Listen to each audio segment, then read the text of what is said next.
Agora eu quero convidar você para lermos o livro de Romanos. Já lemos o livro de Romanos 1 e 2, 3 e 4, 5 e 6, 7 e 8 e agora 9 e 10. O 8 foi maravilhoso, né? Quem nos separará do amor de Cristo? Será tribulação, angústia ou perseguição, fome ou nudez, perigo ou espada. Agora vamos para o 9. Abra sua Bíblia aí e eu quero convidar você para papapá o quê? Participar, tá? Participar desse estudo, né? Que toda semana estudamos um livro da Bíblia. Vamos lá? Palavras do Senhor. Espírito Santo de Deus, abre a nossa mente para a Tua Palavra. Tua Palavra é linda. Espírito Santo de Deus, tenha misericórdia de nós.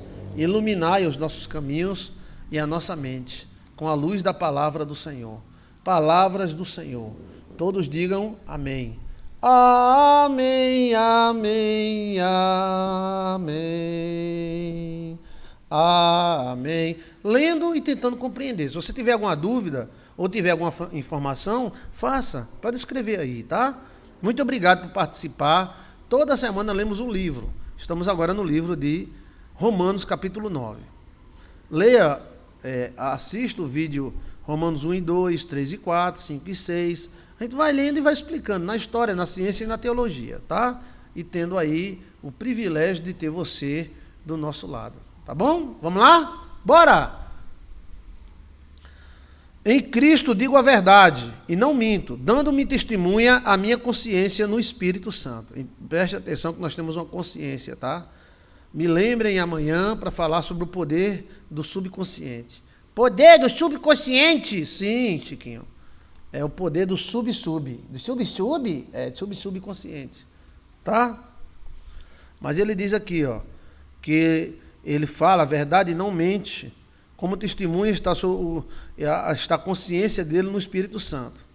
Que eu tenho grande tristeza e contínua dor no meu coração. Então ele tem uma grande tristeza e uma contínua dor no seu coração. Vai escrevendo aí o que você está achando, tá?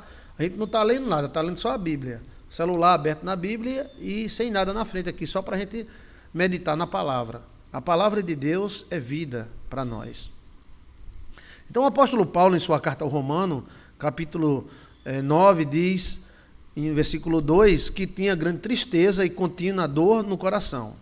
Porque eu mesmo poderia desejar ser anátema de Cristo, ou seja, ele mesmo poderia desejar ser maldição. Né? Deixa eu abaixar mais essa luz aqui que está muito alta. Aí fica me encandeando. Pronto, deixa eu abaixar. Abaixa, menino. Não, tá abaixando a outra. Aí essa tem que subir mesmo. Agora tem que baixar essa outra. Ah, aqui. Pronto, vou baixar essa aqui. Pronto, vamos baixar. Baixa, rapaz. Pronto. Então vamos lá.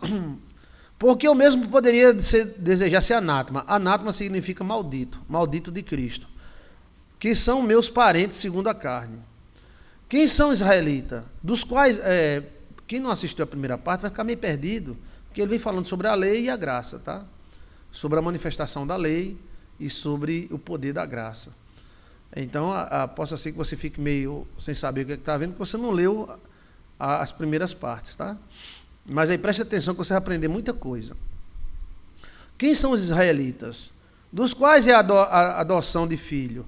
É a glória, as alianças, a lei, o culto e as promessas. Então ele está falando que o povo israelita é o povo da lei, do culto, da promessa, das alianças, dos quais são os pais e dos quais é Cristo segundo a carne. Então Cristo era judeu, tá? Segundo a carne, o qual é sobre todos, Deus bendito e eternamente, amém. Cristo é Deus bendito e eternamente, mas segundo a carne, Cristo é de nação israelita. Não que pela palavra de Deus haja faltado, porque nem todos os que são israelitas. Nem todos que são de Israel são israelitas, tá? Hoje é muita gente querendo ser israelita, né? Mas Cristo foi quem falou isso aqui. Nem todos que são de Israel são verdadeiramente israelitas, filhos de Abraão. Nem por serem descendência de Abraão são todos filhos, mas em Isaque será chamada a tua descendência. lembre-se que a gente falou que a lei dava direito a Ismael. Ismael era quem era filho, na verdade, propriedade, né? Dele era a primácia, o primeiro. Mas foi em Isaque, porque foi pela fé. Né? Nem para serem descendência de Abraão são todos filhos, mas em Isaque será chamada a tua descendência. Isto é, não são os filhos da carne que são filhos de Deus, mas os filhos da promessa são contados como descendência. Então ele falou que nos outros textos ele está quase repetindo o mesmo, né? Ele mostrou que se fosse a salvação fosse pela carne, a salvação não viria de Isaque, mas de Ismael, porque verdadeiramente Ismael foi o primeiro filho, o primário de Abraão. Então ele teria direito legal de ser e ter a salvação, se a salvação viesse da carne. Como a salvação veio de Isaque, então já não veio segundo a carne. Isaque não era primário, Isaque era o segundo filho. Então era pela fé, e pela crença, e pela obediência. Isto é, não são os filhos da carne, que são, ou seja, a salvação não é hereditária, ou seja, se eu sou filho de judeu, eu sou salvo. Se eu não sou filho, eu não sou salvo. A salvação não vem segundo a carne, apesar deles serem da lei, das alianças, ele fala aqui, teve as alianças, a lei, a glória, os cultos, mas a salvação não vem disso. A salvação vem pela fé, vem pela obediência e não pela carne. Ou seja, eu sou salvo porque eu sou filho de um judeuzão. Não. Filhos de Abraão não são... o primeiro filho de Abraão foi Ismael. Tudo bem. Aí é segundo a carne. Mas para a salvação não é segundo a carne. Para a salvação é segundo Isaque. E Isaque não é o primeiro filho, tá? Não são os filhos da carne, que são filhos de Deus. Mas os filhos da promessa são contados como descendência. É a promessa. Porque a palavra da promessa é esta: por este tempo virei, e Sara terá um filho. Então, a promessa era: eu virei, e Sara terá um filho. Né? Mas eles deram um jeitinho com Ismael. E não somente esta, mas também Rebeca, quando concebeu de que de Isaque, nosso pai, porque não tendo eles ainda nascido, nem tendo feito bem ou mal, para que o propósito de Deus, segundo a eleição, ficasse firme, não por causa das obras, mas por aquele que a chama. Então, a salvação não vem da hereditariedade, vem do Deus Todo-Poderoso, que diz que ia dar o Isaque. O Isaque não é filho segundo a carne, ele não tem o poder como Ismael, mas a salvação tem. Foi-lhe dito isto, foi dito a ela: maior servirá o menor. Então foi dito a Rebeca que o maior servirá o menor. Ou seja, que Isaque seria maior do que Ismael. Né? Foi-lhe dito isto. Como está escrito: amei a Jacó e odiei a Esaú. Então também Jacó era outro que não tinha direitos à herança hereditária, porque Jacó era o segundo filho. Quem tinha direito era Esaú, mas Jacó se fez direito. A promessa está na fé. Que diremos, pois? Que há injustiça da parte de Deus? Então há injustiça de Deus preferir Jacó do que Esaú? Porque Esaú, né? Esaú tinha um direito legal, mas não estava nem ligando para o direito legal. E Jacó conquistou pela fé. Né? Então você tem que conquistar as suas coisas pela fé. Se não for pela fé, você não chega em lugar nenhum. Que diremos, pois? Que há justiça em Deus? Há injustiça porque Deus preferiu Jacó e não a Esaú? Pois diz a Moisés: compadecer-me-ei de quem me compadecer, e terei misericórdia de quem eu tiver misericórdia.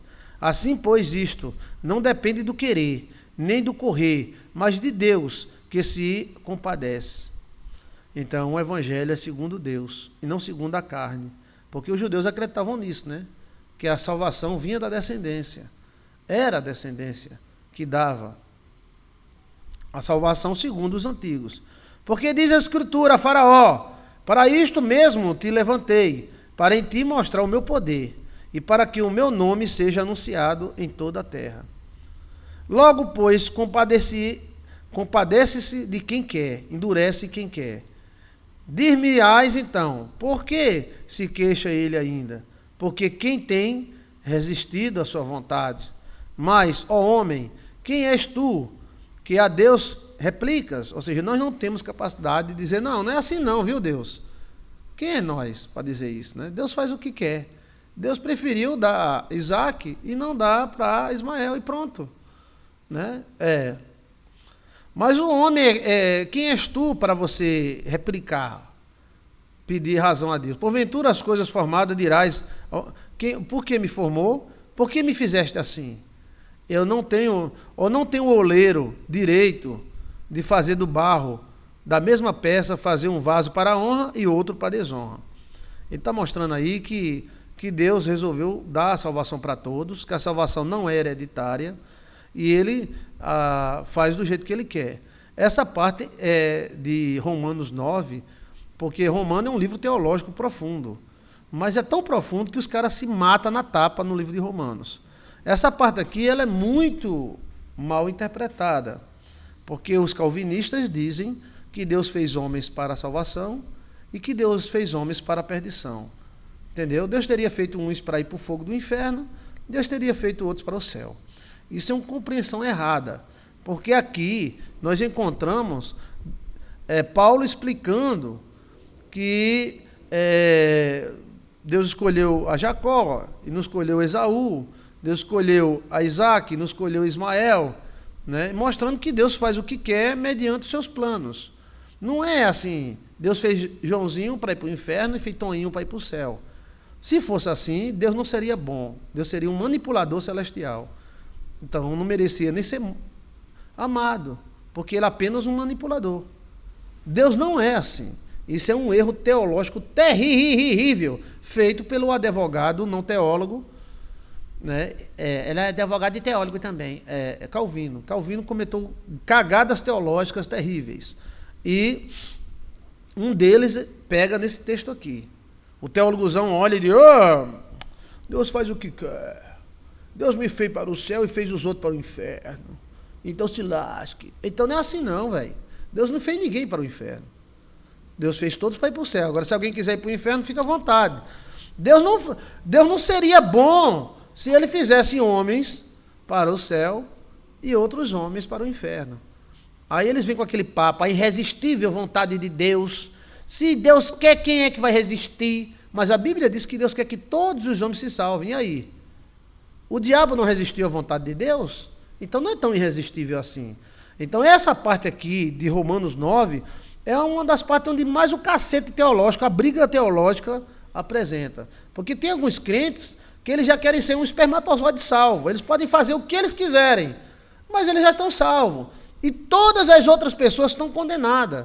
São prepotentes, macacheiras celestiais, teólogos da baixa da égua, que querem que todo mundo vá para o inferno, só os escolhidos. Os escolhidos é ele, os amigos dele, a mãe dele está sempre no meio, né?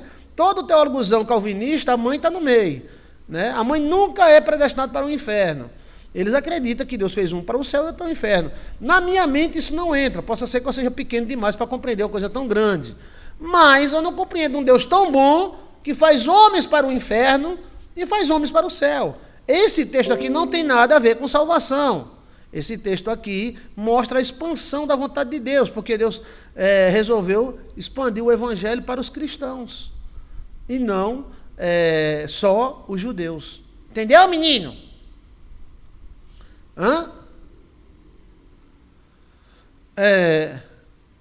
Deixa eu ver mais aqui. Você tem alguma pergunta para fazer? Pode afirmar, eu estou lendo aqui, tá?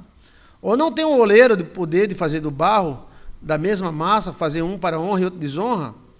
E que direis se Deus, querendo mostrar sua ira e dar a conhecer o seu poder, suportou com muita paciência os vasos de ira, preparados para a perdição, para que também desse a conhecer a riqueza da sua glória nos vasos de misericórdia, que para a glória de Deus antes já fez.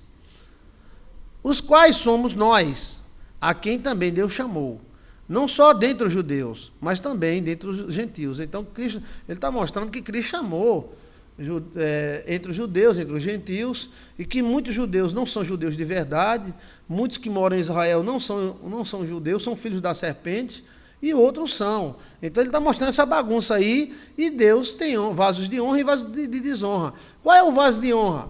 A pessoa boa de coração. E qual é o vaso de desonra? A pessoa ruim, entendeu? É o vaso de desonra. O vaso de desonra, falado aqui, geralmente era de barro, e o vaso de honra era de ouro. Na casa do Senhor não tinha vaso de barro. Era proibido, tá? Era proibido. Os quais somos nós, a quem também chamou, não só dentre os judeus, mas também dentre os gentios. Então, nós somos o vaso de honra que Deus chamou entre os judeus e entre os gentios. Não é questão somente de predestinação. A predestinação é um erro. Temos estudos aí no nosso canal, você coloca assim, predestinação, Joilson de Assis. Ou tem um outro título muito mais chamativo que você não vai esquecer. Qual é, pastor? Os pinículos de Deus, Joilson de Assis. Como é? Os pinículos de Deus. Porque eles dizem que Deus fez vasos de honra e fez uns pinículos. Está entendendo? Que todas as outras pessoas são pinículos e eles são de honra. Isso é uma prepotência dos infernos. É o cara dizer, eu sou de Deus e tu é do diabo, velho. Eu já nasci de Deus e tu já nasceu do diabo. Não adianta, você não vai se converter, você não vai para o céu. Só quem vai para o céu sou eu. Ai, como eu sou bonita, posso matar, posso roubar, posso subir, posso descer. E Deus me escolheu. O que eu posso fazer? Deus me escolheu, né? Deus não escolheu você. Pode ser boa, pode ser... Vixe Maria, isso é prepotência, na minha opinião, né? Deus predestinou os seres humanos, assim, ó. Deus predestinou os seres humanos para a vida. Deus não predestinou ninguém para a morte. Só os ruins para o dia do juízo. Mas é por causa das suas ruindades. Está entendendo? Mas o cara quer achar qualquer coisa na Bíblia, ele acha até para matar os outros. Tem coisa na Bíblia que se você lê, dá margem para isso. Então tem que ter cuidado com a Bíblia. A Bíblia é uma carta. E essa carta tem que ser compreendida, tá? Não adianta você pegar a Bíblia e ir lendo e se prender num texto só. Porque um texto explica outro. Não é que a Bíblia se contradiz, tá bom, meu amor? É a Bíblia... Tu traz um cafezinho para mim? A Bíblia, ela se completa. Mas tem gente que quer viver num texto só, né? Então, viver num texto só é como se o cara só comesse feijão, só comesse uma coisa só, né? Como também dizem Oséias, chamarei meu povo aos que não era meu povo, amada, a quem não é amado. Então, é nós, os gentios. Chamarei meu povo a quem não é meu povo, e amada a quem não é amada. Então, nós vivíamos na cachorrada, né? Aí nós temos essa graça, que os judeus não compreendem. Nós obedecemos à lei, somos filhos de Abraão, temos genética, até os casamentos eram controlados, tudo era controlado, sim. Mas eles também foram beneficiados, né? Podemos falar sobre predestinação, só sobre predestinação amanhã, tá? Você me lembre aí que a gente fala. Como também dizem Oséias, chamarei meu povo ao que não era meu povo, e amada ao que não era amada. Então somos nós. Sucederá que no lugar em que lhe foi dito, vós não sois meu povo, aí serão chamados filhos do Deus vivo. Então, tem um texto que diz, no lugar onde não era povo de Deus, aí se dirão que ele era povo. Nós não era povo de Deus, não estava nem aí para Jeová, Deus de Israel. A gente vivia com outros deuses, né? Nós vivíamos na ignorância do nosso pensamento. Mas agora não, foi aberto para todo mundo. É isso que Paulo está explicando. Também Isaías clama acerca de Israel. Ainda que o número dos filhos de Israel seja como a areia do mar, o remanescente é o que será salvo. Então Isaías diz, mesmo que seja um número igual à areia do mar, o remanescente será salvo, né? A questão é que Israel, judeu, nunca chegou ao número de areia do mar, nem estrela do céu. Os filhos de Deus ali não eram filhos genéticos, filhos de bucho, de barriga, de homem com mulher, mas filho espiritual. É isso que o apóstolo Paulo está falando. Eu sou filho de Deus, não é porque eu sou filho de Abraão com Sara. Sara fez aquilo, Abraão fez e nasceu Joilson de Assis. Não, eu sou filho de Abraão porque eu acredito no Deus de Abraão. Mas eu sou gentio, mesmo tendo descendência judia, mas eu sou gentio. E o gentio vivia na lasqueira.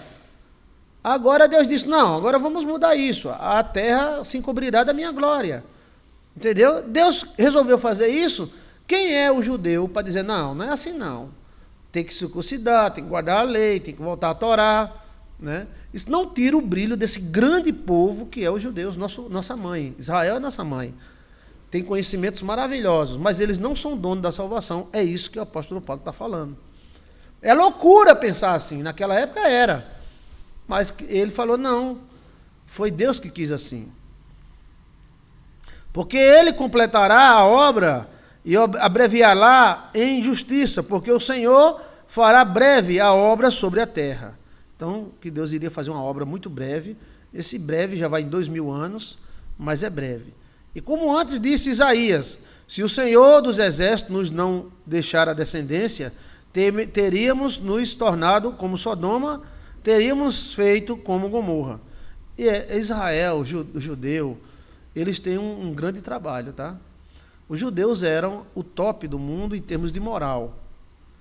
Isso aí a gente tem que aplaudir eles. E eles enchiam o saco do mundo. O mundo, não, vamos para a lasqueira, vamos virar o cabaré. O judeu não, nem assim não. E isso, eles criaram os donos do mundo. Os donos do mundo são judeus. Os donos da La Prata, os donos das instituições.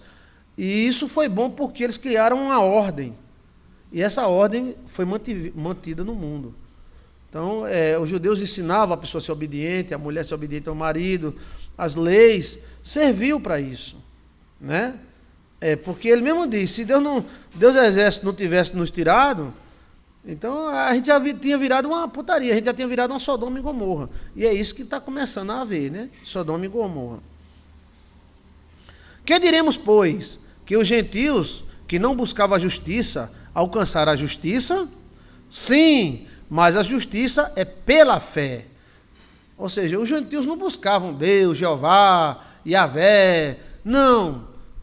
Os judeus guardavam o conhecimento, eles foram muito beneficiados. Os donos do mundo são jujus, tá? Os donos do mundo são judeus, e eu respeito todos eles, né? E eles são muito especiais. Só para você ter 2 exemplos de judeu no Brasil, os judeus fundaram Recife, né? Recife foram fundados por judeus, depois eles foram fundados em Nova York. E nós temos 2 grandes judeus no Brasil. Um é o nosso querido Silvio Santos, que todo mundo gosta dele. Olha aquele cara, olha a qualidade de vida daquele cara, da mente dele. Aí o outro, né, que eu não estudei a história, mas o pouco que eu estudei e gostei muito, é aquele dono do Banco Safra. O Brasil é o país da agricultura graças aos judeus que investiram na agricultura no Brasil. Esse povo tem mistério, gente. Mas isso não quer dizer que eles sejam donos da salvação. De repente, a fuleiragem que eram nós resolveu servir a Deus. Então, e Deus aceitou. Entendeu? É como uma moça direita, extra virgem, toda direitinha, casadinha, depois casou, teve filho, bem direitinha, só teve um marido. Deus aceita ela, aceita. De repente, vem uma pessoa que é da lasqueira, tem 5 filhos de 5 homens diferentes, faz vida, faz tudo. Aí, de repente, a mulher diz, eu quero servir a Deus. Deus vai rejeitar essa mulher? Não. Mas ela não toda desmantelada, pastor? Sim, mas Deus ama ela. Vem cá, chega. E ela passa a ser mais direita, às vezes, do que a direita. Então, presta atenção. Os judeus buscavam a Deus. A gente não estava nem aí para Deus. Mas isso foi bom para os judeus, que eles se tornaram especiais. Os Illuminati são judeus, né? A elite mundial é judia. Os crentes falam tanto da elite mundial, mas a elite mundial é juju. A maioria deles são juju. Né? São potentes. Né? Nova York é potente porque Nova York é a cidade dos judeus. Então, esse povo tem muita força. Mas eles, mesmo especial e com muita força, eles não são donos da salvação. Minha mãe não precisou transar com um judeu para nascer para ser salvo. Meu pai, tudo bem, raça judeu-alemão, tudo bem. Mas minha mãe não tinha. Então, não é pelo esperma, não é pela genética, o DNA. É pela fé. Entendeu como é a coisa? Que se fosse pelo DNA, não seria Isaac, seria Ismael. Mas como é pela fé, é Isaac. Isso é maravilhoso, né? Isso é maravilhoso. Que diremos, pois, que os gentios que não buscavam a justiça alcançaram a justiça? Sim! Mas a justiça é pela fé. pela fé que uma vez me foi dada, para buscar o Cordeiro de Deus.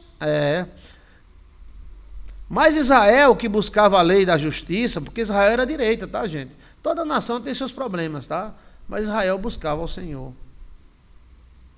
Que diremos, pois, que os gentios que não buscavam encontraram? Mas Israel, que buscava a lei, não chegou à lei da justiça. Por quê? Porque não foi pela fé, mas como pelas obras da lei. Pois tropeçamos nas pedras do tropeço. Então ele mostrou que Israel enveredou, não pela fé, mas pela letra e pela lei. E na lei a gente sempre se lasca, porque a gente sempre desobedece à lei. Entendeu? Entendeu como é a coisa? Jesus nos deu essa graça. Michele Roper. Valeu, Marcela Roper. Como está escrito, eis que eu ponho em Sião uma pedra de tropeço e uma rocha de escândalo, e todo aquele que crê nela não será confundido. Ele vai mostrando textos sagrados e mostrando essa expansão que houve do cristianismo em cima do judaísmo. Nós somos enxertados. Irmãos, capítulo 10, abra aí, capítulo 10. Vamos acompanhando, bora? Obrigado pelas opiniões, tá? Irmão, o bom desejo do meu coração é a oração a Deus por Israel e para a sua salvação. Então ele não tinha raiva de Israel. Não adianta cristão ter raiva de Israel. Próspero será todo aquele que abençoa Jerusalém. Então não é para ter raiva de judeu. É para você ver que eles são os caras da terra. Eles botam para descer mesmo, né? Então vamos aprender com eles. Principalmente na área da matéria. Eles sabem muitas coisas que nós não sabemos. Então, o bom desejo do meu coração é que Israel e a sua salvação, porque eles dão testemunho de que tem zelo de Deus, mas não com entendimento. Então, ele mostra que Israel tem zelo de Deus. Israel não é perdida, não. Israel tem zelo. Ela zela o nome de Deus. Mas ele acha que, o apóstolo Paulo acha, que ela não está fazendo isso com entendimento. Ela não conseguiu o entendimento que essa graça de Deus iria para todos os homens. Ou seja, as pessoas não precisariam ser juju para ser salvo. Você não precisa ser uma judia para ser salvo. Se você for judia, amém. Mas você não precisa ser salvo. Você não é salvo pela genética. Você é salvo pela fé. Porquanto não conhecendo a justiça de Deus, procuraram obedecer às suas próprias justiças e não sujeitaram à justiça de Deus. Então eles criaram suas próprias leis. Existem muitas leis, leis cerimoniais, leis, né? Porque o fim da lei é Cristo. O nosso general é Cristo. Seguimos os seus passos. Nenhum inimigo nos resistirá. Porque o fim da lei é Cristo. Então aboliu a lei. Ou seja, você não vai obedecer a Deus porque os 10 mandamentos mandam. Você obedece porque você é uma cristã. Está entendendo? Porque o fim da lei é Cristo, para a justiça de todo aquele que crê. Ora, Moisés descreve a justiça que é pela lei, dizendo, o homem que fizer estas coisas viverá por elas. Então, quem obedecer à lei, viverá pela lei. A lei da vida, judeus, tá? Você sabia que pessoas sem leis acabam se prejudicando? A lei é importante. Gente que não sabe entrar, não sabe sair, não sabe comprar, não sabe vender, não sabe acordar. Gente sem lei acaba se perdendo todinho na vida. A salvação não vem por placa ou por raça. Ana Maria, é desse jeito, dessa forma. Não vem por placa. Você não é salvo porque você é católico. Você não é salvo porque é crente. Você não é salvo porque você é judeu. Você é salvo pela fé. O crente é importante, a igreja católica é importante, os judeus também são importantes. Mas a justiça é pela fé. Diz, não digas em teu coração que subirá ao céu, isto é, trazer do alto Cristo. Ou quem descerá do abismo, isto é, tornar a trazer entre os mortos a Cristo. Mas que diz, a palavra está junto de ti, na tua boca e no teu coração. Você sabe o que está errado, o que está certo, né? Você sabe o que está errado e o que está certo, né? Esta é a palavra da fé que pregamos. Você sabe o que está errado. Você não precisa lá, não adulterarás. Você sabe que adulterar é pecado? Não roubarás. Você sabe que roubar é pecado? Pode ter muita lei. O que nós estamos se perdendo é isso. Nós achamos que fazendo lei a gente conserta a sociedade. Não roube, não faça, não olhe, não... A turma, ela não está botando a lei de Deus no coração. Por isso no trânsito se briga tanto. O cara faz tanta lei para todo mundo quebrar. O cara não sabe que se ele andar demais pode se prejudicar. Não tem consciência. Tem, mas tem que ter uma placa lá, limite 100 km, não é? Mas já tem um carro que anda 200. Mas não pode, velho. Pode passar uma vaca, um cachorro, um gato. Não, mas eu ando, depois se lasque. Né? Então, a lei está no nosso coração. Tem uma placa lá, não anda até... Mas não precisa nem de uma placa. Estrada perigosa, você já reduz para 60. Porque a estrada tem curvas. Quando a gente aprender que essa lei está no nosso coração e na nossa boca, como a tua boca confessar... Olha, a palavra junto de ti, da tua boca e no teu coração. Esta é a palavra da fé que pregamos. A saber, se com tua boca confessar ao Senhor Jesus Cristo e em teu coração creres que Deus ressuscitou dentre os mortos, serás salvo. Visto que com o coração se crê para a justiça e com a boca se faz confissão para a salvação. Porque a Escritura diz, todo aquele que nele crê não será confundido. Porque não há diferença entre judeu e grego. Aí é uma loucura. Como é que não há diferença entre judeu e grego? Não há, para Deus não há. Mas o